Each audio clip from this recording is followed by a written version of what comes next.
দর্শক, আমি জান্নাতুন নাইম আপনাদের সবাইকে স্বাগত জানাচ্ছি মুক্তমঞ্চে। আমাদের এই অনুষ্ঠানের পৃষ্ঠপোষক ইস্পাহানী মির্জাপুর চা। এবং আজকে শহীদ বুদ্ধিজীবী দিবস, এবং এই দিবসে আমরা ৭১-এ যারা শহীদ হয়েছিলেন, যেসব বুদ্ধিজীবীরা শহীদ হয়েছেন, তাদের প্রতি শ্রদ্ধা জানিয়ে আমাদের অনুষ্ঠানটা শুরু করছি। এবং আজকে আমাদের সাথে স্টুডিওতে উপস্থিত রয়েছেন বীর মুক্তিযোদ্ধা ইশতিয়াক আজি জুলফাত। জনাব ইশতিয়াক আজি জুলফাত, আপনাকে স্বাগত এবং অসংখ্য ধন্যবাদ আজকে আমাদের আমন্ত্রণে সাড়া দিয়ে স্টুডিওতে আসলেন। কেমন আছেন? আপনাকে ধন্যবাদ, অনেক ভালো আছি। আর আপনাদের চ্যানেল 24 এর সব দর্শকদের প্রতি শ্রদ্ধা জানিয়ে এই যে বিজয় মাস এবং বিজয় দিবস আসছে দুদিন পরে, হ্যাঁ, তাদেরকে সবাইকে শুভেচ্ছা জানিয়ে, বিজয়ের শুভেচ্ছা জানিয়ে আমি আপনার সাথে কথা শুরু করছি। বিজয় মানেই তো 1971। গতকালই বিএনপির মহাসচিব মির্জা ফখরুল ইসলাম আলমগীর বলছিলেন যে এখন একটা প্রবণতা লক্ষ্য করা যাচ্ছে, ৭১ একটু পেছনে রাখা। আমার মনে হয় এটা আরেকটা ওই ষড়যন্ত্রের অংশ। কারা করছে এই কাজটা, বা আপনার কাছে কি মনে হচ্ছে বর্তমান অন্তর্বর্তী সরকারের কর্মকাণ্ড দেখে যে ৭১কে একটু পেছনে রাখা হচ্ছে নাকি? এক। এবং দ্বিতীয়ত হচ্ছে, ছাত্র জনতার গণ অভ্যুত্থানের পরে ৫ আগস্ট যখন শেখ হাসিনার সরকারের পতন হলো, তারপর বর্তমানে যিনি অন্তর্বর্তী সরকারের প্রধান উপদেষ্টা হিসেবে দায়িত্ব পালন করছেন ডক্টর মোহাম্মদ ইউনূস, তিনি বলেছিলেন যে ২৪ হচ্ছে দ্বিতীয় স্বাধীনতা। এই দ্বিতীয় স্বাধীনতা শব্দটি আপনি মেনে নেবেন নাকি? Thank you, very interesting question. আমি এই অন্তর্বর্তীকালীন সরকারের প্রধান উপদেষ্টাকে, আমি ওনাকে অনেক পছন্দ করি এবং রেসপেক্ট করি। আমার মতো মানুষের রেসপেক্টের জন্য এটা উনি অপেক্ষাও করেন না, বা বিকজ এই সারা পৃথিবীতে সাংঘাতিকভাবে সমাদৃত একজন মানুষ, যার ৫ মিনিট যার সাথে কথা বলার জন্য আর তার সাথে একটা ফটো অপ করার জন্য অনেক দেশের রাজা রানীরা, হ্যাঁ,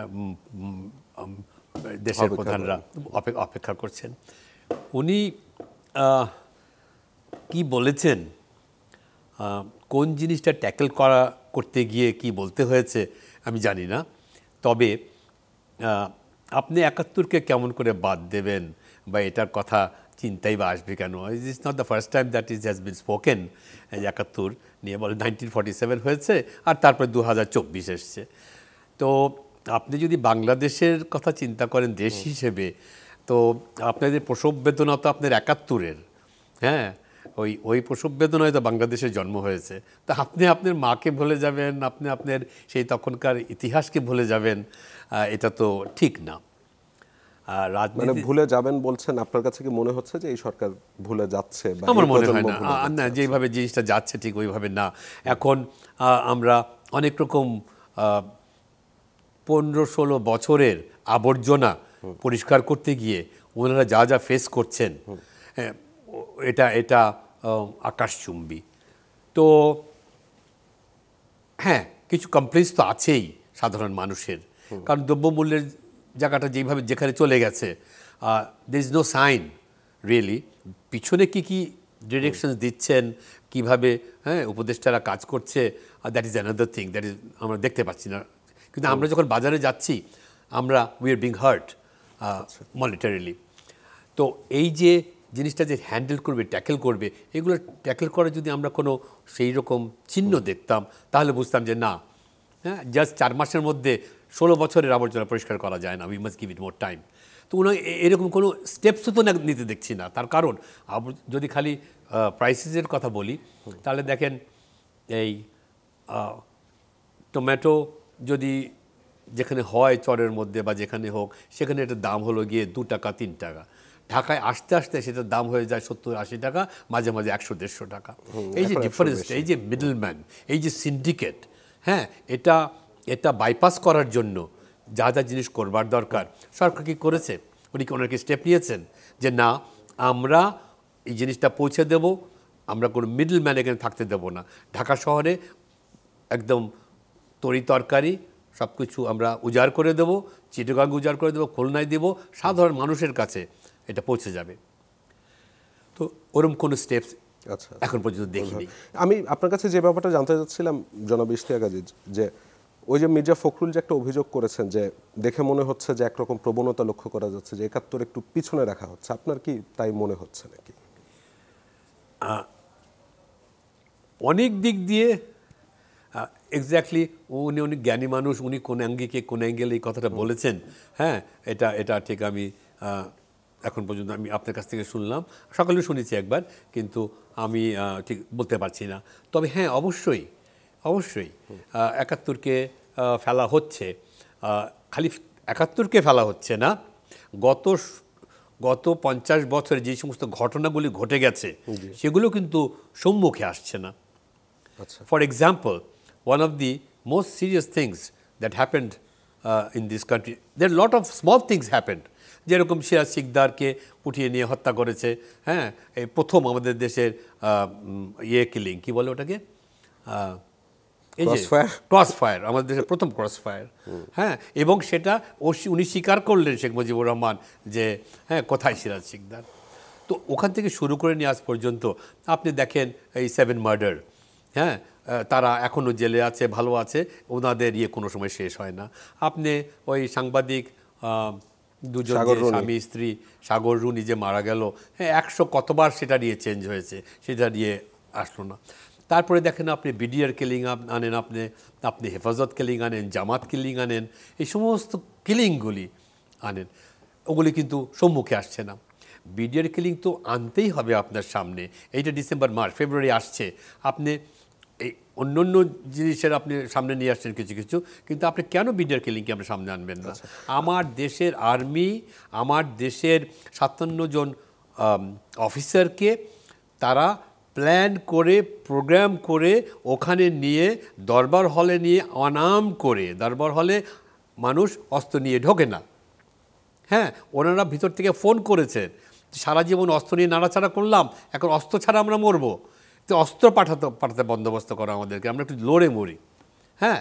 তো এর পিছনে অনেক স্টোরিজ আছে, আমি সব স্টোরিজের মধ্যে যাব না। তো এটা হয়নি, তো এটা কেন সামনে আনা হচ্ছে না? আপনি জামাত কিলিংয়ের একটা প্রসঙ্গ আসছেন, কথা বলছিলেন, তো জামাতের প্রসঙ্গ যেহেতু আসলে, আপনি নিজে যেহেতু মুক্তিযোদ্ধা, 14ই ডিসেম্বর জামাত ইসলামের ভূমিকাকে আপনি কিভাবে দেখেন? 1971 সালে জামাত ইসলামের ভূমিকাকে আপনি কিভাবে দেখেন? জামাত ইসলাম, যদি আমি একটু আপনাকে স্মরণ করে দিতে চাই যে সাম্প্রতিক সময় জামাতের আমির বলছিলেন, জামাত ইসলাম নিয়ে আমি অনেক কথাই বলার আছে, তো অনেকেই খুশি হবেন না আমার কথাগুলো শুনে, কিন্তু fact is a fact, and আমি মনে করি সবাইকে খুশি করা আমাদের দায়িত্ব, সবাই খুশি করা আমাদের দায়িত্ব না, পলিটিক্যালি কারেক্ট হওয়া, হ্যাঁ, আমার ইয়ের মধ্যে, চরিত্রের মধ্যে নাই। কিন্তু দেখেন, আমার এখনও মনে আছে যখন আমরা 71-এ ঢাকা শহরে ঘুরে বেড়াই, আমরা আরবান গেরিলা হিসেবে, তখন ওরা তরোয়াল বানাতো, হ্যাঁ, এরকম আঁকাবাঁকা করে লম্বা পর্যন্ত, আর তারা নারায়ে তাকবীর আল্লাহু আকবার বলে তারা তেড়ে আসতো সাধারণ মানুষের বিরুদ্ধে। তো ওই সমস্ত সিন 71-এ তো আমাদের ভুলবার না। এখন তারপরে জামাত আজ পর্যন্ত 71-এ তাদের এই যা করেছে তারা, সেই সব কিলিংয়ের জন্য, সেই অত্যাচারের জন্য আজ পর্যন্ত তারা ক্ষমা চায়নি। তবুও রাজনৈতিক পরিবর্তনের কারণে আজকে তারা প্রতিষ্ঠিত একটা রাজনৈতিক দল। তো উনি এই বৈষম্য বিরোধী ছাত্র আন্দোলনের 5 তারিখে শেষ হওয়ার পর, হ্যাঁ, এইরকম পৈশাচিক, এইরকম ব্রুটাল হত্যাকাণ্ড আমরা তো 71-এও তো দেখি নাই। আমাদের তো কেউ টার্গেট করে, স্নাইপাররা আমাদেরকে গুলি করে নাই, হেলিকপ্টার থেকে আমাদেরকে গুলি করা হয় নাই, হেলমেট বাহিনী নিয়ে, হ্যাঁ, ওই আনামড মানুষের উপরে ধামাধাম গুলি করে নাই। আমি অবাক হয়ে যাই, আমরা যুদ্ধ করেছিলাম 71-এ অস্ত্র হাতে, এইবারের 14ই ডিসেম্বরের কি হয়েছিল সে রাত্রে আপনার মনে আছে? 14ই ডিসেম্বরে যেটা হয়েছিল, এটার পিছনে কোনো দিন এটাকে খুঁজে বের করবার জন্য সেরকম কোনো কমিশন করা হয়নি, ইনভেস্টিগেশন করা হয়নি যে কারা করলো এটা, কারা মারলো। এখানে ডেফিনেটলি ইউজ করা হয়েছে কাউকে না কাউকে। দেখেন 14 14th আপনি খেয়াল করে দেখেন, ইউ আস্ক ইয়োর সেলফ, 14ই ডিসেম্বরে already Pakistan army is on the run. Jamaat তাদের নিজেদের তল্পা নিয়ে যান বাঁচানোর জন্য দৌড়াদৌড়ির মধ্যে আছে। লাস্টে একটা ক্ষতি একটা করে যাবে তারা, সেটা ঠিক ছিল। বিহারিরা তখন খুব তটস্থ ছিল, খুব ভয়ের মধ্যে ছিল, তারাও যে আসবে, এটা করবে, কিন্তু এটা ঘটে গেল একটা জিনিস, এটা ঘটে কার লাভ হলো? পাকিস্তান তো অলরেডি পরাজিত বাই দেন, সারা দেশ থেকে পাকিস্তান আর্মি হুমড়ি খেয়ে পড়ছে সব শহরগুলিতে যাওয়ার জন্য, তাদের ক্যান্টনমেন্টে যাওয়ার জন্য, কোথায় আশ্রয় নেবে, বাঁচবে নাকি তারাই জানে না। তো পাকিস্তান দোষী, পাকিস্তান আমাদের উপরে যুদ্ধ চাপিয়ে দিয়েছিল, তাদের সাফার করতে হবে, যে জন্য এটা তারা করেছিল। বাট বিহারিরা দোষী, তারা পার্টিসিপেট করেছে, জামাত দোষী, তারা পার্টিসিপেট করেছে। কিন্তু এর পিছনে অন্য কোনো দেশ যারা বাংলাদেশ হওয়াতে সবচেয়ে বেশি লাভবান হয়েছে, এবং গত 16 বছর কথা বলতে যাচ্ছে, আমি ভারতের কথা বলছি, আচ্ছা, রয়ের কথা বলছি, তারা আমার স্বাধীন দেশে বসে তারা গত এই দেড় যুগ, এই 16 বছর যা করেছে, যা করতে সাহায্য করেছে এই বাংলাদেশ আওয়ামী লীগ এবং শেখ হাসিনাকে। শেখ হাসিনা তো বিএনপির এবং অপোজিশনের যেই আন্দোলন, সেই আন্দোলন তো এই 15-16 বছরে আওয়ামী লীগ তো টিকে থাকতে পারে না যদি না এই ভারত তাদেরকে এইভাবে সাহায্য না করে। অনেকেই বলে থাকেন যে 1971 সালে ভারত সাহায্য না করলে বাংলাদেশ স্বাধীনই হতো না। আপনি কি এই মতামতের সাথে একমত? অবশ্যই না। শোনেন, আমরা ওই যেখানে চলে গিয়েছিল বাংলাদেশের মানুষ, জনসাধারণ, it was not only my war, মানে victory was inevitable. Victory was inevitable. তাছাড়া আপনি খেয়াল করে দেখবেন 1971 এবং 2024, যখন আপনি সমগ্র জনতা, আপনার মধ্যে একটা ঐক্য আসবে, তারা যখন আপনাকে গণযুদ্ধ, যখন একটা সাধারণ যুদ্ধ পরিণত হবে, তখন আর কোনো কিছু করার নেই কারোর। আচ্ছা, ওকে, না আমি জামাতের কথাটা একটু চলে যাই, একটু খালি একটা স্মরণ করিয়ে দিয়েই আমি অন্য খালি চলে যাব। আমি জামাত নিয়ে বেশি কথা বলতে চাই না। জামাত 7 দিনের মধ্যে ওনারা খামাখা কোথার থেকে নিয়ে এসে জামাতের ওই আমির, উনি বললেন আমরা আমেরিকে ক্ষমা করে দিয়েছি, ক্ষমা করে দিলাম। তোমরা কে ক্ষমা করবে? ঘটনা বলছে 5ই আগস্টের পর ঘটনা।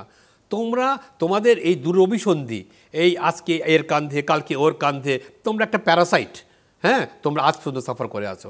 আজকে সব সাংবাদিকরা আপনারাও তাদেরকে ডেকে এনে জিজ্ঞাসা করেন, আচ্ছা আপনারা ক্ষমতায় গেলে আপনারা কীভাবে দেশ চালাবেন? মহিলারা কি হেজাব পরে থাকবে? মহিলারা কি বাইরে আসতে পারবে না? আফগানিস্তানের মধ্যে অবস্থা হবে। কোথায় তারা ক্ষমতায় আসবে? কবে আসবে? এই অনেক কিছু পায় তার একটা সার্টেন সিচুয়েশানে, ঘোলা পানিতে অনেক কিছু শিকার হয়, অনেক কিছু ইয়ে হয়, কিন্তু তারা 10% ভোট কোনো জীবনে পেয়েছে না সামনের দিনে পাবে। এখন ভালো জিনিস যেটা হয়েছে কি, আমাদের দেশের জনগণ, আমাদের দেশের প্রজন্ম, ওনারা জেগে উঠেছে। আমাদের 53 বছর অপেক্ষা করতে হয়েছে। 53 বছর আমি প্রশ্ন করেছি সব সময় যে আমরা তো 71-এ আমাদের বয়স ছিল, আমরা যুদ্ধ করেছি, যুদ্ধে যাবার আমাদের ছিল শ্রেষ্ঠ সময়, কবির ভাষায় আমরা সেই ডাকে সাড়া দিয়েছি, আমরা জান দিতে গিয়েছি, মরতে গিয়েছি। বিশ্বাস করেন নাইম, আমি যে 9 মাস রাস্তাঘাটে বনে বাজারে ঘুরে বেরিয়েছি, ঢাকা শহরে বেরিয়েছি, কোমর একটা পিস্তল নিয়ে খালি অ্যাকশন করে বেরিয়েছি, আমরা কোনো দিন মৃত্যুর কথা ওই 9 মাস চিন্তা করি নাই। ঠিক সেই রকম এই 2005-এর যারা জীবন দিল, এই আবু সাইদরা, মুগ্ধরা, 2024-এ যারা যারা যারা জীবন দিল, তারা মরতে শিখেছে, তারা জীবন দিতে শিখেছে, এবং তাদের যুদ্ধটা আমরা যুদ্ধ করেছিলাম ট্রেনিং নিয়ে, অস্ত্র হাতে নিয়ে, আর তারা করলো অস্ত্র ছাড়া, তারা বুকটা পেতে দিল, বলল গুলি করো, তারপর আস্তে লুটিয়ে পড়লো। আমি না সেই সিনটা আমি কোনো সময় বলতে পারি না, আমার মাথায় হয়ে থাকে। আমার আপন ভাই, আমার বড় ভাই, ও যুদ্ধে শহীদ হয়েছে। ও মর্মান্তিক ইয়েটা, কথাগুলো যেগুলো বলে গেছিল। আমার মাকে বলতো তোমার 4 ছেলে, আমার ছোটো ভাই বয়স তখন 14, আমার 17 থেকে 18-তে পড়বো আমি। আপনাদের পরিবারের সবাই তো যুদ্ধ করে? আমার পরিবারের সবাই যুদ্ধ করেছে, এমনকি আই থিঙ্ক আমার বাবা, আমার মা, আমার চাচা সাংবাদিক আতাউস সামাদ, উনিও যুদ্ধ করেছেন। উনি যে সমস্ত রিস্ক নিয়েছেন, যে সমস্ত জিনিস নিয়ে আমাকে দিয়েছেন, এবং I had to carry it all the way to the headquarters, Khaled Musharraf সাহেবের কাছে, আমাদের সেক্টর কমান্ডারের কাছে। তো উনি পৌঁছে দিতেন আমাকে নরসিংদীতে। উনিও চলে আসতেন, জানতাম না যিনি ঠিক মতন বাসায় পৌঁছবেন কিনা, কারণ 71 একটা অন্যরকম সিচুয়েশন ছিল। You are not even born, you are born lot of time after that, but then that situation ছিল যে আমরা ঘর থেকে বেরোলে একটা একটা একটা পুরুষ বেরোলে সে ফেরত আসবে কিনা ওইটার কোনো গ্যারান্টি ছিল না।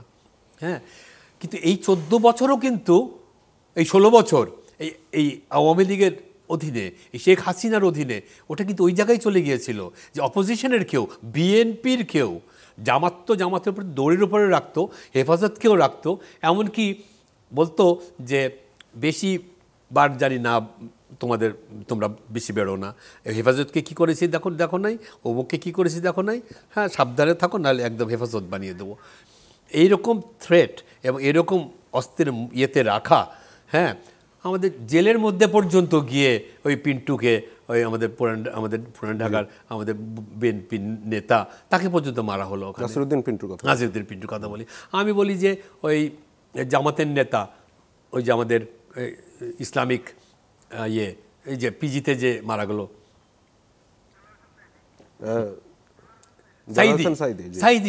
সাইদি সাহেবকে দেখলাম টেলিভিশনে, দেখছি যে উনি ভালো আছেন, সোজা হয়ে বসে আছেন, পিঠ টান টান করে বসে আছেন। তার 5 মিনিট পরে খবর আসলো যে উনি মারা গেছেন। This was A straight killing by the then present authorities, which is Awami League under Sheikh Hasina. তো এই সমস্ত তো দেখেছি, যেগুলোর কথাগুলো বলছি আমি, এরকম হাজার হাজার মৃত্যু হয়েছে। আমার ভাই শহীদ আশফাকুর সামাদ বীরুত্তম, সে যুদ্ধ করে মারা গেছে, হ্যাঁ, পাকিস্তানিদের বিরুদ্ধে এই ফাইটে সে মেশিন গানের গুলি তার কপালে লেগে উনি পড়েছিল। আমি সবসময় মনে করি যে বাংলাদেশের ফ্ল্যাগটা, তার উপরে যে কালো লাল যেই সার্কেলটা রক্তের, হ্যাঁ, সেই আমি মনে করি আমার ভাই সেখানে শুয়ে আছে আর তার রক্তে সারা দেশ হচ্ছে। আমরা এইরকমভাবে স্বাধীনতাটা আমার কাছে এটার এক্সপ্লেনেশন। তো সেই স্বাধীনতাকে, হ্যাঁ, আমরা কোথায় আজকে নিয়ে এসেছি। জামাত ইসলামের প্রসঙ্গ বারবার চলে আসছিল, আপনি যদিও বলছিলেন যে খুব বেশি আর কথা বলবেন না, তারপর আমি একটু সামান্য একটা প্রসঙ্গ নিয়ে এসে তারপর এই আলোচনাটা শেষ করতে যাচ্ছিলাম। জামাতের আমির 5 আগস্টের পরে গেল 20 নভেম্বর 2024 সালে তিনি বলছিলেন একটি সাক্ষাৎকার, যে 71-এ জামাত কোনো ভুল করলে সেটি যদি সন্দেহাতীতভাবে প্রমাণিত হয় তাহলেই তিনি জাতির কাছে ক্ষমা চাইবেন। এবং আরেকটি ইন্টারভিউতে আমি শুনছিলাম তিনি বলছেন যে জামাত ইসলামী স্বাধীনতার বিরুদ্ধে ছিল না, আমরা আশঙ্কা করেছিলাম ভারতের সহযোগিতায় যদি দেশ স্বাধীন হয় তাহলে স্বাধীনতার সুফল পাওয়া যাবে না। এরপরও এটা সঠিক যে জামাত চেয়েছিল এক পাকিস্তান, এবং তারপর সর্বশেষে তিনি বলেছেন যে এরপর স্বাধীন বাংলাদেশকে আমরা আমাদের কলিজা দিয়ে ভালোবেসে কবুল করে নিয়েছি। আপনি একটুকে বলছিলেন যে জামাত তা আজ পর্যন্ত ক্ষমা চাইল না। জামাতের আমিরের এই যে মন্তব্যগুলি, তিনি বলছেন যে সন্দেহাতীতভাবে এখনো পর্যন্ত প্রমাণিত হয়নি যে জামাত স্বাধীনতার বিরোধী ছিল, তার এই মন্তব্য কি বিশ্বাসযোগ্য? অবশ্যই না, অবশ্যই না। আমি এবং আমার মতন অনেক আপনি পাবেন যারা 71-এ যুদ্ধ করে, আমাদের বয়স হয়ে গেছে, আমাদের মতন বয়সী লোকদের জিজ্ঞাসা করে দেখবেন যে জামাত কি রোল প্লে করেছে। আচ্ছা, জামাত যদি এই জায়গা থেকে সরে না আসে, আমি তাদেরকে ভবিষ্যতের জন্য হুঁশিয়ারি করে দিতে চাই, হ্যাঁ, যে তারা এখানে এখন যেই ঘোলা পানিতে মাছ শিকার করছেন সেটা তারা ভবিষ্যতে করতে পারবেন না, একদমই পারবেন না। তারা সবসময় ডুয়াল রোল প্লে করে। ওকে, তো এখন প্যারাসাইটের মতন তারা আজকে এর কাঁধে চলে, কালকে ওর কাঁধে চলে, আজকে একটা ভালো জায়গায় তারা অবস্থান করছে। আর এটা আমি ইন্টারিম সরকারকে দোষ দিতে চাই না, হ্যাঁ, আমি হয়তো আমার উপরে আমার দলের, হ্যাঁ, বিএনপির নেতৃবৃন্দ রাগ করবে যে জামাতের বিরুদ্ধে উলফাতের এত কথা বলা দরকার কি ছিল। বিএনপি কেন জামাতের সাথে কোয়ালিশন করেছিল? তাদের রাজনৈতিক সুবিধার জন্য, হ্যাঁ, ইন্ডিয়ার চাপ, আওয়ামী লীগের চাপ, অস্তিত্বের প্রশ্ন নিয়ে যখন জিনিসগুলো দাঁড়ায়, যেখানে তাদের আওয়ামী লীগের নিষ্ঠুরতার, হ্যাঁ, কোনো সীমা নেই। দেখেন 2001-এ যখন কোয়ালিশন করলো তখন তো আর আওয়ামী লীগের নিষ্ঠুরতা এই পর্যায়ে ছিল না, যেটা পরবর্তীতে আমরা দেখেছি। মানে সেই সময় প্রয়োজনীয়তাটা কেন হয়েছিল যে আমাদের সাথে কোয়ালিশন করবে? তখন হয়তো আমাদের নেতৃবৃন্দ, তখন হয়তো আমাদের নেতৃবৃন্দ, আমরা এটা পছন্দ করিনি, আমাদের ভালো লাগেনি, কিন্তু তখন হয়তো নেতৃবৃন্দ তখন এটাকে ইকুয়েট করেছে এইভাবে যে এখনই একটা শক্ত অবস্থান নেওয়া উচিত, আমরা দেশটা কিভাবে আগামী যাবে, দেশটা কীভাবে পরিচালনা করব। কাজেই তারা মনে করেছিল, হ্যাঁ, যে ইসলামিক একটা ফোর্সকে সাথে রাখলে, হ্যাঁ, এটা তারা ভোটের জন্য জাস্ট, হ্যাঁ, আমি হয়তো তাই বলবো। আমি এর চেয়ে বিচার এটার মধ্যে 2001 অনেক দিন পিছন দিনের কথা। এখন আমাদের সামনে যে সমস্ত তার মানে সামনে আর বিএনপি জামাতের সাথে কোয়ালিশন করবার সম্ভাবনা নেই, এমন কি বিষয়টা, নাকি রাজনীতিতে শেষ কথা বলে কিছু নেই? ওটার সুবিধার্থে অনেকেই অনেক কথা বলে, যেরকম আমরা নির্বাচন করে প্রতি 4 বছর 5 বছর পর পর আমরা তখন জনগণকে খুব কাছে টেনে নিই তার ভোট পাওয়ার জন্য। জনগণ ছাড়া দেশ চলতে পারে না, সব কিছুই জনগণের জন্য, সব শক্তির উৎস হচ্ছে জনগণ। এটা আমরা বলি, এটা আমরা আওড়াই, এটা আমরা লিখি, কিন্তু আমরা যখন নির্বাচনটা হয়ে যায় তখন জনগণের দিকে ফিরেও আমরা তাকাই না। হ্যাঁ, আমরা একজন কে মন্ত্রী হব, কে দেশ পরিচালনা করবে, কত আমার ইয়েতে ফ্ল্যাগ উড়বে কিনা, এই সমস্ত নিয়ে আমরা খুব ব্যস্ত থাকি। কিন্তু এই জনগণ ছাড়া একটা দেশ চলতে পারে না, একটা দেশ রাজনৈতিক পরিবর্তন আসতে পারে না। আমাদের দেশের মানুষ এখন সেটা খুব ভালোভাবে বুঝেছে। আমরা 71-এ যা প্রমিস করেছিলাম তাদেরকে, আমরা সেটা দিতে পারিনি। একটা গণযুদ্ধের মাধ্যমে দেশটা স্বাধীন হয়েছিল, এই ভারতের সাহায্যে না। ভারতের ভূমিকা আপনি কিভাবে দেখেন 71-এ কিভাবে দেখেন, এবং এই যে এখন ভারতের যে ভূমিকা আপনি দেখছেন সেটাকেই বা কিভাবে? শোনেন, ভারত আমাদেরকে সাহায্য করেছে, তখন ওইদিকে ধাবিত হয়েছে, তারা বাতাস দিয়েছে জাস্ট টু ব্রেক পাকিস্তান। তাদেরকে দুদিক থেকে চাপ দেওয়া হতো যুদ্ধ লাগলে বা কোনো সিচুয়েশনে, দুই দিক থেকে দুই পাকিস্তান আর সব উপর থেকে চায়না। তাদের অবস্থা বড়ই খারাপ ছিল, যে তারা পাকিস্তানকে ভাঙতে পেরে হ্যাঁ তারা অনেক লাভবান হয়েছে, এবং সেটার জন্যই তাদের উদ্দেশ্য ছিল, একটাই তাদের উদ্দেশ্য, পাকিস্তান ভাঙো, পরে দেখবো আমরা বাংলাদেশকে নিয়ে ট্যাকেল করবো। আচ্ছা, এখন সেই বাংলাদেশকে নিয়ে ট্যাকেল করে ফেলেছিল। আপনার কাশ্মীরে দেখেন না, 75 বছর তার ঝুলিয়ে রেখেছে। হিন্দুত্ববাদী মোদী সরকার এসে সেটা কলমের খোঁচা দিয়ে সরিয়ে দিয়ে, হ্যাঁ, এখন Kashmir has become part of India. তারা হায়দ্রাবাদকে এরম করেছে, তারা গোয়াতে এরম করেছে, তারা তিব্বতকে এরম করতে চেয়েছিল, চায়নার জন্য পারে নাই, তারা নেপালের মধ্যে এরম করতে চেয়েছিল, পারে নাই। Does India have any friends all around them? Not one friend. Okay, we want to be their friend. আপনার এই অনুষ্ঠানের মাধ্যমে আমি তাদের বলতে চাই যে আমরা তোমাদের বন্ধুত্ব চাই, আমরা ছোট হতে পারি, কিন্তু আমাদের তোমার নিচু করে আমাদেরকে দেখবার কোনো সুযোগ তোমাদের নাই, এবং আমরা দেবও না। আচ্ছা, ভারত সম্প্রতি তো দুই দেশের পররাষ্ট্র সচিব পর্যায়ের একটা বৈঠক হলো, এবং 5 আগস্টের পরে এটি প্রথম। এবং পরবর্তীতে ভারতের যিনি পররাষ্ট্র সচিব ছিলেন তিনি পরিষ্কারভাবে বলেছিলেন যে ভারত শেখ হাসিনাকে আশ্রয় দিলেও তিনি যে বিদ্বেষমূলক বক্তব্য ছড়াচ্ছেন তা ভারত সমর্থন করে না। তো ভারত যে দাবিটি করেছে এটি কি আপনার কাছে বিশ্বাসযোগ্য মনে হচ্ছে নাকি? না, একদমই না। শোনেন, ভারতের সবসময় একটা কুমতলব থাকে। আচ্ছা, এখানে ওই জেনারেল মঈন থাকতে, হ্যাঁ, ওই তত্ত্বাবধায়ক সরকার, না জেনারেল মঈন আগের তত্ত্বাবধায়ক সরকারের সময় যে আর্মি চিফ ছিল, তখন তাকে বলা হয়েছিল যে তোমরা কিন্তু যদি কোনো রকম কু করো, কোনো রকমভাবে নাও, রাজনৈতিকভাবে ব্যবস্থা না চালাতে পারো শান্তিপূর্ণভাবে, তোমরা কিন্তু একটা জিনিস করবে সবসময়, শেখ হাসিনাকে আমাদের কাছে দিয়ে দেবে। আমরা বঙ্গবন্ধু শেখ হাসিনা, বঙ্গবন্ধু কন্যা, তাকে আমরা চাই না তার কোনো অপমৃত্যু হোক, ও আমাদের কাছে দিয়ে দিও, আমরা তাকে ভালো করে রাখবো। এবার সে একই জিনিস, তাকে বলা হয়েছে যে আমাদেরকে দিয়ে দেবে, এই জন্য আমাদেরকে সৈন্য পাঠাতে হয়, হেলিকপ্টার পাঠাতে হবে, যা পাঠানোর তোমাদেরকে আমরা পাঠাবো, তাকে আমাদেরকে দিয়ে দেবে। এটা কি তাকে বাঁচানোর জন্য? She is a captive in India. She is captive in India. She will not be allowed to go anywhere else, because she knows what has happened in the last 16 to 20 years in this country. And if she's brought back, she'll have to deliver, she'll have to say what she did, and she'll never be allowed. She has chosen her death certificate by going there and saving her life. That's the way she has to live for the next years. Awami লীগের ভবিষ্যৎ আপনি কি দেখেন এখন? এই বর্তমান প্রেক্ষাপটে আওয়ামী লীগের ভবিষ্যৎ আপনি কোথায়? আমি আওয়ামী লীগের তো ভালো ভবিষ্যৎ দেখি। ভালো ভবিষ্যৎ দেখেন কিভাবে? ভালো ভবিষ্যৎ দেখি। আমরা যদি একটা নির্বাচন এই দেশে হয়, হ্যাঁ, আমাদের দল থেকে বলা হয়েছে আসুক আওয়ামী লীগ, হ্যাঁ, আওয়ামী লীগ দল হিসেবে আসুক, কিন্তু যারা খুন করেছে, ডাকাতি করেছে, চুরি করেছে, শেখ হাসিনার মতন, আমি তর্কের খাতিরে ধরে নিলাম যারা খুন করেছে তারা আসতে পারছে না, অন্যরা আসছে, তারা আসুক, এসে মানুষের কাছে ভোট চাক। কোনো আওয়ামী লীগার যারা এই গত কয়েক বছর, হ্যাঁ, 15-16 বছরের এই গত 2 যুগের নেতারা এসে মানুষের কাছে এসে ভোট চাওয়ার সাহস থাকে, তারা চাক, কয় % ভোট তারা পাবে। কিন্তু আমি ওই দিনে একটা রিসার্চ দেখছিলাম বিআইজির, তারা বলছে যে এখনো নাকি 9% মানুষ চিন্তা করছে তারা আওয়ামী লীগকে ভোট দিবে। বিএনপিকে 16%, কিছু জামাত ইসলামকে। ডাইহার্ট আওয়ামী লীগের আছে, কিছু ডাইহার্ট প্রেমিক আছে, তারা থাকবে। হ্যাঁ, তার কবরে যাওয়া পর্যন্ত আওয়ামী লীগকে, তাদের বাবাকেও যদি গুলি করে মারে, তাদের সন্তানকে যদি গুলি করে মারে, তাদেরকেও যদি গুলি করে মারে, তারা তাও মরার সময়ও বলবে হ্যাঁ আওয়ামী লীগ। বিএনপি কেন যাচ্ছে আওয়ামী লীগ রাজনীতি করুক? বিএনপি চাচ্ছে রাজনৈতিক কারণে। বিএনপি চাচ্ছে যে আমরা যদি বিএনপি যদি নামে, বিএনপি কিন্তু তার শক্তি কিন্তু প্রয়োগ করে নাই। বিএনপি কিন্তু এই সরকারকে, হ্যাঁ, এই এই এই ইন্টারিম গভর্নমেন্টকে, এই প্রফেসর ইউনূসের পাশে দাঁড়িয়েছে এবং বলছে এই সরকারকে ফেল করতে যাওয়া যাবে না। কিন্তু একজন উপদেষ্টা বলছিলেন যে রাজনৈতিক দলগুলো চায় যে এই সরকার যেন ফেল করুক। না না না, মোটেও না, সে একেবারেই সত্যি না।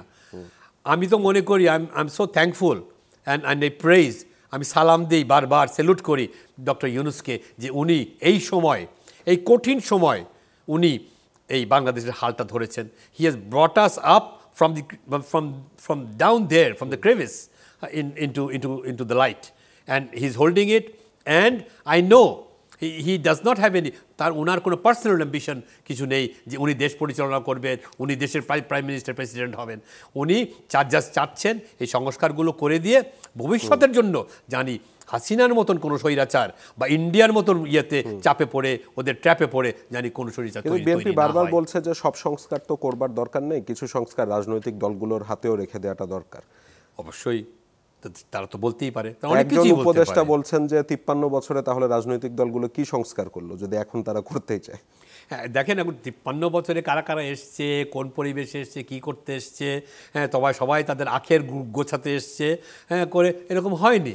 কিন্তু আপনি এর মধ্যে তো আমরা তো 91 থেকে 96 আমরা তো ভালো, সেই সময় কিন্তু সংস্কারের কথা বলা হয়েছিল, কিন্তু বিএনপি করেনি। হ্যাঁ, বিএনপি করে নাই, বিএনপি হয়তো করার সুযোগ পায় নাই, টাইম পায় নাই। আমি আর ওখানে থাকবো না, আমি তখন বিএনপি করতাম না, আমি ছিলাম না, আমি দেশেও ছিলাম না। আমি হ্যাঁ, তো আমি অবশ্য আমি দেশে ছিলাম না বলে আমি বিএনপি তাদের কাজ তখন করেনি, কেন উত্তর দিতে পারবো না আমি। কিন্তু এখন দেখবেন যে সামনে যেই সরকারই আসে, যেই সরকার আসবে, সেই সরকার চুল পরিমাণ এদিক ওদিক করতে পারবে না।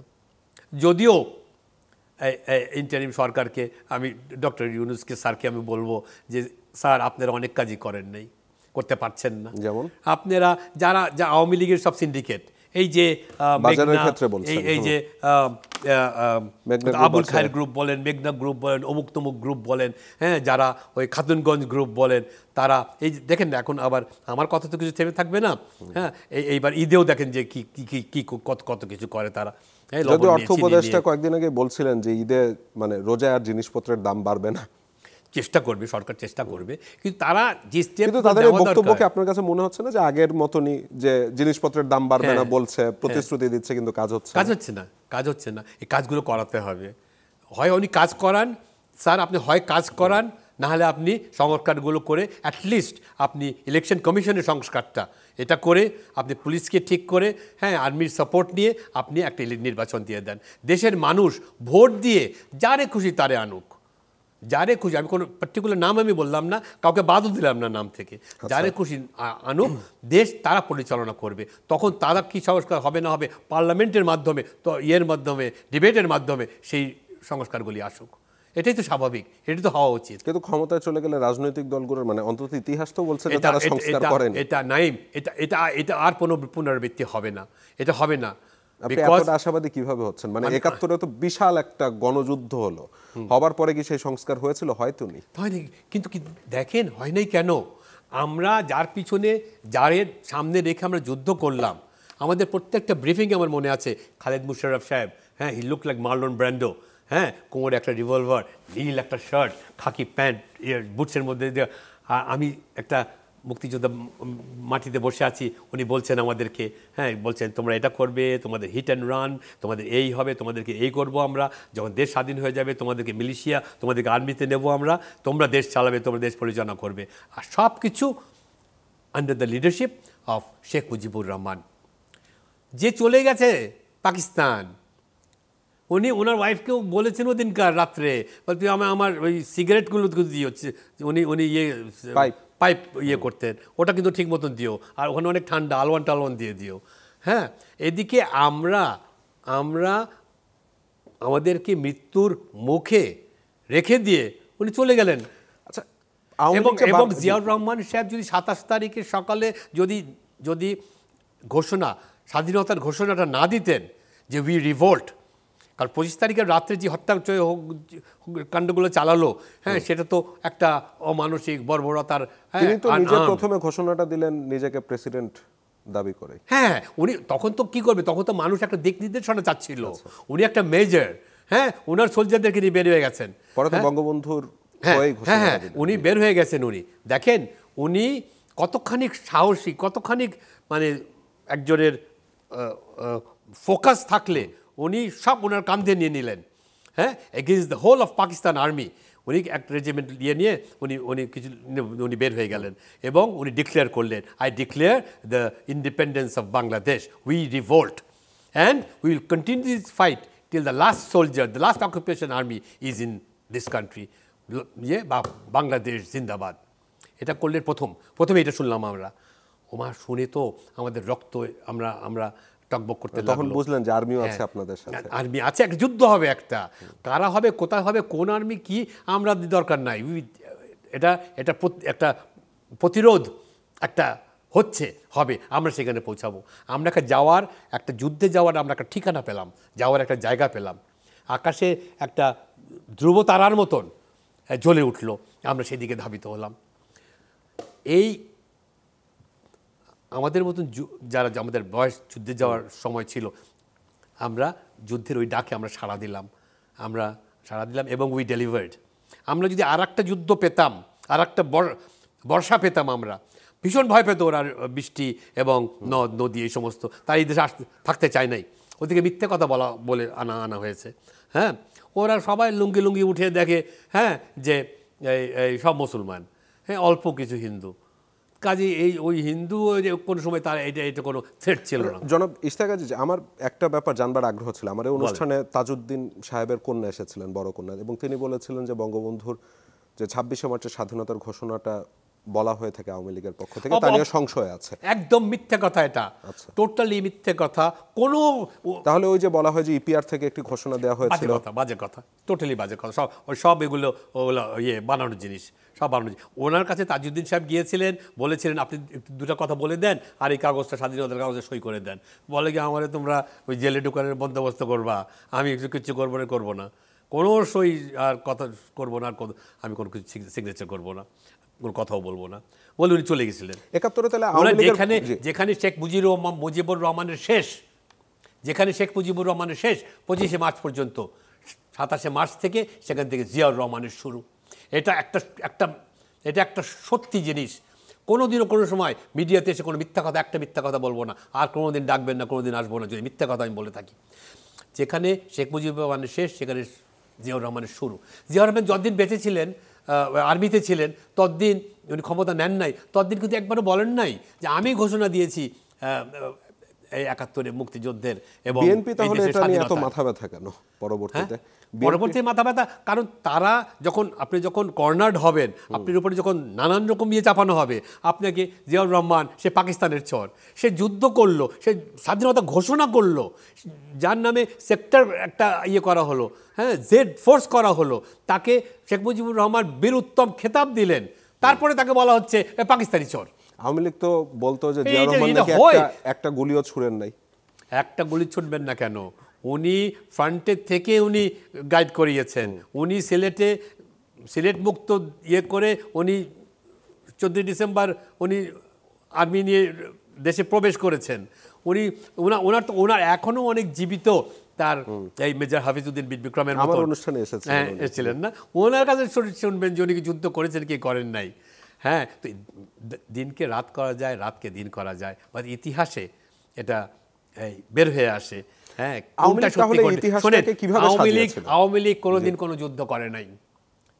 আওয়ামী লীগে 9 মাস আমি যুদ্ধের মাঠে ছিলাম। আমার বড় ভাই শহীদ হয়েছে, আমার বাবাকে ধরে নিয়ে গেছে আমার বাসার থেকে আমার জন্য, খালি মেরেছে আর বলেছে যে উলফত কোথায় বলো, উলফত কাহা বাতাও। আমার বাবা বলেছে বড় হয়ে গেছে, চলে গেছে, আমি কি করব? আমার ভাই শহীদ হয়েছে, একটা যুদ্ধের মধ্যে দিয়ে গেছি আমরা। আওয়ামী লীগের কোনো একটা যোদ্ধা, অস্ত্র হাতে যোদ্ধা আমি আমার সামনে পাইনি, ডাইনে পাইনি, বাঁয়ে পাইনি, পিছনে পাইনি। আসম আব্দুর রব সাহেব বলেছেন যে আওয়ামী লীগের কোনো অস্ত্র হাতে যোদ্ধা যদি আমার কাছে এনে দিতে পারো তাহলে আমি রাজনীতি ছেড়ে দেবো। তাহলে এই যে তৌফিক ইলাহি চৌধুরী, মোফাজ্জল হাসান চৌধুরী, মায়া, মোস্তফা মোহসিন, ইয়ে তো ওনারা তো সব পরে জয়েন করেছে আওয়ামী লীগ। হি ওয়াজ এ গভর্নমেন্ট অফিসার তৌফিক ইলাহি Chowdhury, letter on he became A chief. চোর হয়েছে একটা, হ্যাঁ, সরকারি চোর। এই যে আমাদের এনার্জির জন্য যে সমস্ত প্রবলেমস আমরা ফেস করি, এই আদানির সাথে এই সমস্ত অ্যাক্টিভিটিস, হ্যাঁ, হাবি জাবি, এই সব এই লোকটার জন্য, এই এই এই অপদার্থ লোকটার জন্য। কিসের মুক্তিযোদ্ধা? উনি একটা ভালো জায়গায় ছিলেন সেখানে, হ্যাঁ, ওই থানা টানা খুলে দিয়েছেন, অস্ত্রপাতি হয়েছে, তারপরে উনি সে ইয়েতে চলে গেছেন। ওকে, সেই লোক আওয়ামী লীগের লোকরা তাহলে কই ছিল ওই 71-এ? পলাতক। ওরা তো 71-এ পালিয়েছে, 75-এ পালিয়েছে, আবার 2004-এ 2024-এ পালিয়েছে। এখন কোথায় আওয়ামী লীগের লোকেরা? এখন কোথায়? আপনার জীবিত অবস্থায় আপনি যেটা দেখলেন, দেখার পর এই প্রশ্ন আমাকে করলে আমি আপনাকে পাল্টা প্রশ্ন ছুড়ে দিলাম, কোথায় এখন আওয়ামী লীগের লোকেরা? আমি এবার আবারও 71-এর প্রসঙ্গে চলে আসতে যাচ্ছিলাম।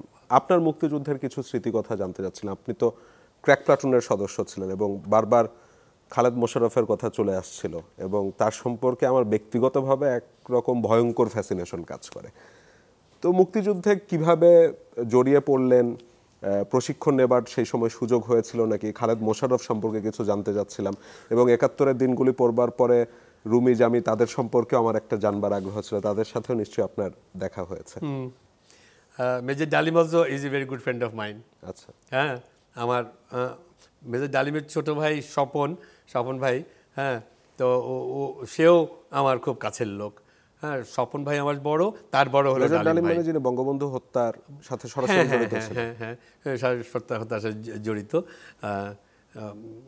Even though he was not the main planner, the main planner was other people, but they took part in it because তাদের বিরুদ্ধে, হ্যাঁ, অত্যাচার অনাচার করা হয়েছিল।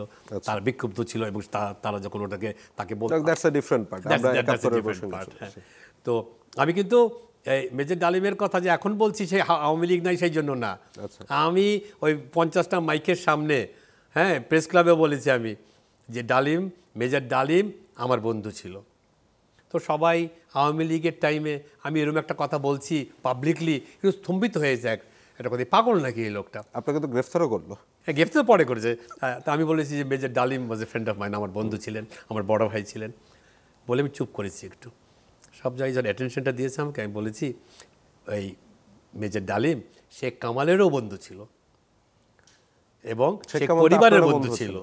হ্যাঁ, শেখ কামালের সাথে তো আপনারও যোগাযোগ? হ্যাঁ, যোগাযোগ কি, আমাদের সাথে অনেক হৃদ্যতা ছিল। উনি শাইন স্কুলে আমার 2 বছরের সিনিয়র ছিলেন এবং সবসময় আমাদের মধ্যে একটা ভালো আন্ডারস্ট্যান্ডিং ছিল। যখন মুক্তিযুদ্ধের সময় যখন কোনো কর্মকাণ্ড হলো, তো তারপরে উনি সবসময় চেয়েছিলেন যে আমি ওনার সাথে থাকি, আমি ছাত্রলীগ, যুবলীগ এই সমস্ত করি আমি।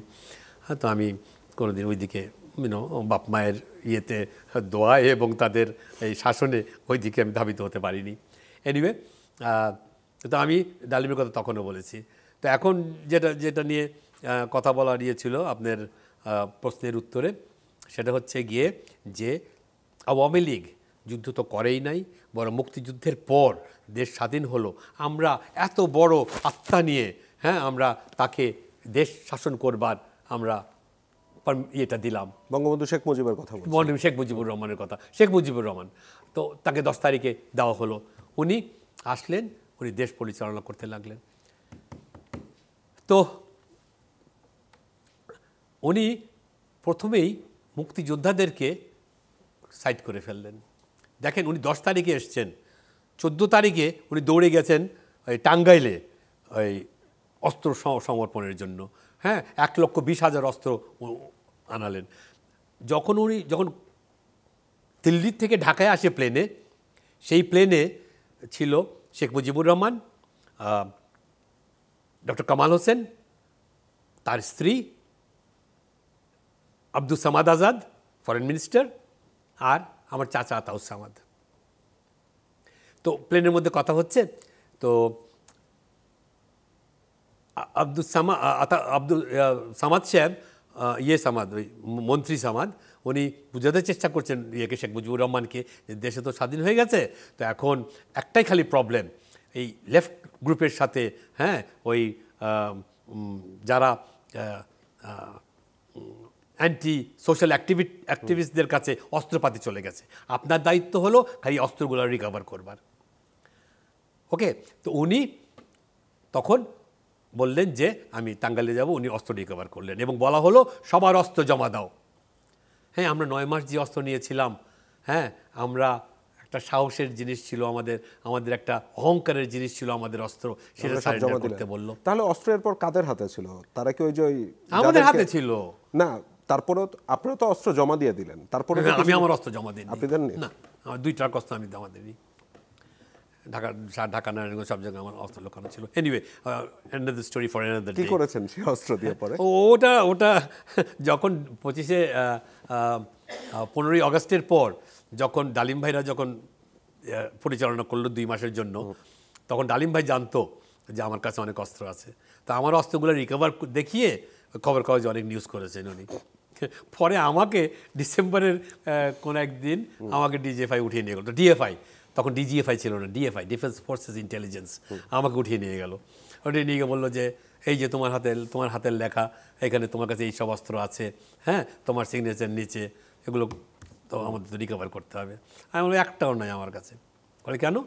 খবর কাগজ খুলে দেখেন আপনারা, ওই মেজর ডালিম সব রিকভার করিয়েছে আমার অস্ত্র।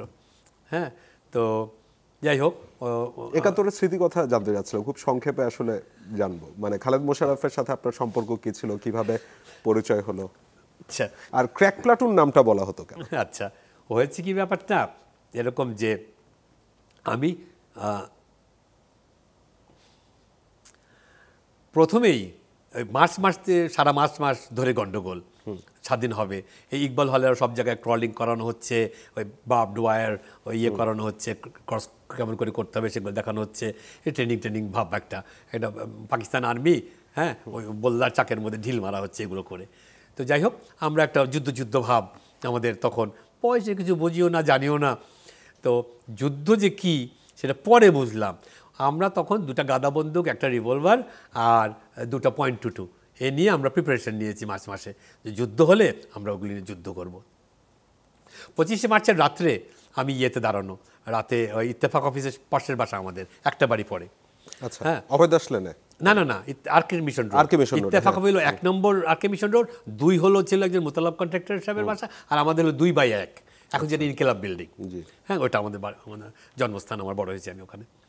তো আমরা দাঁড়িয়ে আছি Ittefaq office of the centre for all news. যত নিউজ আসতো, হ্যাঁ, টরে টক্কা ইয়ে দিয়ে সব, আর আমরা সাথে সাথে জানতে পারতাম কোথায় কী হচ্ছে। আমরা ওখানে খোঁজ পেলাম যে পাকিস্তান আর্মি নেমে গেছে এই রাত্রে 9:30 10টার দিকে। তো একটা আলো দেখলাম উঠলো পশ্চিম দিকে, গুলিস্তানের দিকে, ওখান থেকে পশ্চিম গুলিস্তান, ওখানে দেখলাম যে একটা ফ্লেয়ার, একটা এরকম করে একটা সবুজ একটা সিগন্যাল আকাশের দিকে উঠলো। আর একটা দিকে কি এই রাজারবাগের দিকে উঠলো। আরে কী ব্যাপার ভাই, এরকম সিগন্যাল হচ্ছে? তো ইত্তেফাক অফিস থেকে বললো যে পাকিস্তান আর্মি বের হয়ে গেছে। আমরা ওই অস্ত্রগুলো যেগুলো ছিল আমাদের কাছে, ওগুলো নিয়ে দৌড়ে আমাদের পাড়ার আমাদের পাড়ার ফয়জুল হক সাহেব হচ্ছেন একে ফজলুল হক সাহেব, সে বাংলার ছেলে। আচ্ছা, হ্যাঁ, বাবু ভাই আমাদের পাড়ার, আমাদের ক্রিকেট খেলে, উনি ইকোনমিক্স পড়ান, আমাদের গণ্য মানুষ, ইয়াং ম্যান, MNA, তখন he was member of the MNA। So we rush to him যে বাবু ভাই চলে আসছি, যুদ্ধ। বলে তোমরা কী করতেছো সমস্ত অস্ত্র নিয়ে? তো আমরা কি আর যুদ্ধ হবে না? বলে no, Sheikh Mujibur Rahman, Bangabandhu Sheikh Mujibur Rahman has called for strike, হরতাল ডেকেছে 27 তারিখের জন্য, and that is already in print. এই প্রিন্ট খোঁজ করেন না যদি আপনি, অনেকের কাছে সেই কাগজটা আছে 27 তারিখের হরতালের কথা। তো যুদ্ধের ব্যাপার, এদের প্রতিরোধ করবার ব্যাপার, এগুলি কিচ্ছু তাদের আওয়ামী লীগের এবং আওয়ামী লীগারদের এবং শেখ মুজিবুর রহমানের কিচ্ছু ছিল না এগুলি। যাই হোক, তাহলে কি এটা শেষ পর্যন্ত আসলে গণমানুষের যুদ্ধই ছিল, মানে যেটা বলা হয়ে থাকে যে একটা দল যুদ্ধে নিয়ে গেছে। যদি না 4 এপ্রিল তেলিয়াপাড়ায় যেই এই আর্মি অফিসারদের যে মিটিংটা হলো, সেই মিটিংটা না হতো এবং একটা প্ল্যান দেওয়া হলো, এই জেনারেল জিয়াউর রহমান, তখন major Ziaur Rahman, major Shafiullah, major Khaled Musharraf, major Mir Shawkat, ওনারা একটা প্ল্যান দিলেন, 11টা সেক্টরে ভাগ করা হোক বাংলাদেশে, 11টা সেক্টর কমান্ডার হবে, আমরা এখান থেকে পরিচালনা করব, আস্তে আস্তে আমরা যুদ্ধ দেশের ভিতরে নিয়ে যাব। জনাব ইশতিয়াক, আমরা একদম শেষে চলে আসলাম, একটু জানতে চাচ্ছিলাম ক্র্যাক প্লাটুন নামটা হয়েছিল। আচ্ছা, ক্র্যাক প্লাটুন মজার কথা। তো আমাদেরকে খালেদ মুশাররফ পেয়ে হ্যাঁ ঢাকার বেলবটম মুক্তিযোদ্ধা, হ্যাঁ তখন বেলবটম প্যান্টটা খুব ইয়ে ছিল, আমাদের বেলবটম মুক্তিযোদ্ধা বলা হতো। তো আমরা হ্যাঁ ইংলিশ মিডিয়ামে পড়া, আমরা খুব অল্প সংখ্যক, আমরা কিন্তু 1%। মুক্তিযুদ্ধ কিন্তু করেছে, বলে রাখি হ্যাঁ, বাংলাদেশের আপামর জনসাধারণ। যদি আপামর জনসাধারণ না করতো যুদ্ধ, বাংলাদেশ স্বাধীন হতো না। ওকে, একটা হলো আমাদের শহীদ প্রেসিডেন্ট জিয়াউর রহমানের সেই স্বাধীনতার ডাক, সেই বলিষ্ঠ কণ্ঠস্বর যেটা আমাদেরকে দিক নির্দেশনা দিয়েছিল। আর একটা হলো সাধারণ মানুষের পার্টিসিপেশন, আমাদেরকে যে কীভাবে আলিঙ্গন করে বুকের মধ্যে নিয়ে নিয়েছে আমরা মুক্তিযোদ্ধা বলে, আমাদেরকে ভাত খাইয়েছে, মাছ দিয়ে খাইয়েছে, মাংস দিয়ে খাইয়েছে, আবার বলেছে একটু জায়গা রেখেন আপনাদের, আমরা দুধও রেখেছি আপনাদের জন্য। পরে অনেক বাসায় যেই বাড়িগুলোতে আমাদেরকে খাইয়েছে এই রাজাকারের ইনফরমেশনে, তাই সেই বাড়িঘরগুলো জ্বালিয়ে দিয়েছে, জানেন। তো যাই হোক, গণযুদ্ধ ছিল, সেই জন্য স্বাধীন করতে পেরেছি। ক্র্যাক প্লাটুন নামটা, ক্র্যাক প্লাটুন, ক্র্যাক প্লাটুনের যে এক কথা থেকে আরেক কথা চলে যায়। ক্র্যাক প্লাটুন হচ্ছে গিয়ে কি, আমরা কাজ দেয় আমরা করে ফেলি। হ্যাঁ, ওই ওয়ার্ল্ড ব্যাংকের সামনে আমাদেরকে গ্রেনেড ছুটতে হবে, এক্সপ্লোসিভ দিতে হবে, আমরা হোটেল ইন্টারকন্টিনেন্টাল এবং ভিতরে রেখে আমরা এক্সপ্লোসিভ করিয়ে দিলাম, ফাটিয়ে দিলাম। আমরা এই 5টা পাওয়ার স্টেশন অ্যাটাক করলাম একসাথে, 3টার মধ্যে পারলাম আর 2টার মধ্যে পারলাম না। এই সমস্ত ইয়েতে বলে কি, তোমাদের মাথায় ক্র্যাক, তোমরা ক্র্যাক। হ্যাঁ, তো এই ক্র্যাক, আর একটা শব্দ আছে ইংরেজিতে ক্র্যাক, মানে কি বলা হয় ইংরেজিতে, he is a crack shooter, মানে is a very good shooter. হ্যাঁ, is a very good sniper. হ্যাঁ, যেটা দেবেন সেটাই সে উড়িয়ে দেবে মেরে, ওটাকে বলা হয় ক্র্যাক শুটার। তো এই ক্র্যাক আর ওই ক্র্যাক, একটা হলো মাথা খারাপ ক্র্যাক আর একটা হলো শার্প শুটার ক্র্যাক। বললো যে তোমরা, তোমাদের নাম যাও, তোমরা ক্র্যাক প্লাটুন। এটা কি খালেদ মোশাররফ? খালেদ মোশাররফ, উনি আমাদেরকে ইয়ে করেছিলেন। জনাব ইশতিয়াক আজিজ উলফাত, আপনাকে অসংখ্য ধন্যবাদ আজকে আমাদেরকে এতক্ষণ সময় দেওয়ার জন্য। আজকে আপনার মাধ্যমে অনেক কিছু জানতে পারলাম। আমরা চাচ্ছি যে ইতিহাসটা যেন দেশের মানুষ নির্মোহভাবে জানতে পারে। সামনে হয়তো আরও এ ধরনের আলোচনা হবে। আজকে অনুষ্ঠানটা এখানেই শেষ করতে যাচ্ছি। আপনাকে ধন্যবাদ, আপনার দর্শকদেরকে এতক্ষণ শুনবার জন্য ধন্যবাদ। দর্শক, এরই সাথে শেষ করছে আজকের মুক্তমঞ্চ অনুষ্ঠানটি। যারা এতক্ষণ আমাদের সাথে ছিলেন তাদের সবাইকে অসংখ্য ধন্যবাদ এবং শুভরাত্রি।